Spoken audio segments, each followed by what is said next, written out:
Once upon a time in ancient China, there was a wise man named Zhuangzi, who was known for his teachings on the nature of happiness and suffering. One day a man came to him and said, "Master Zhuangzi, I am feeling very depressed. I feel like I have lost all hope. Can you help me?" Zhuangzi looked at the man and said, "I can help you, but first you must understand the nature of happiness and suffering. Tell me what makes you happy." The man replied, "When I have a lot of money, I feel happy. When I am with my friends and family, I feel happy. When everything is going well in my life, I feel happy." Zhuangzi nodded and then asked, "And what makes you suffer?" The man replied, "When I don't have enough money, I suffer. When I am alone, I suffer. When things are not going well in my life, I suffer."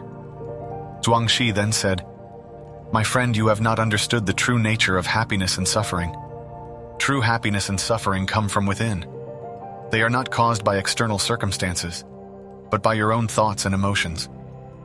The man was puzzled and asked, "But how can I be happy when everything around me is so bad?" Zhuangzi replied by changing your perspective.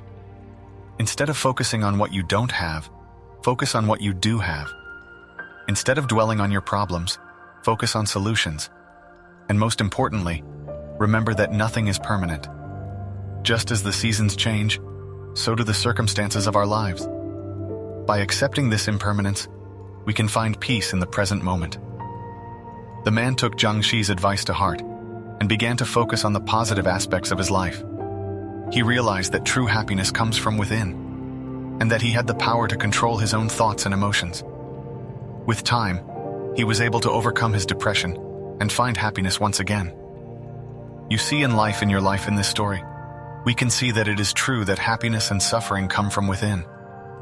By changing your perspective and focusing on the positive aspects of your life, you can overcome any obstacle, including depression, and find peace and joy in the present moment.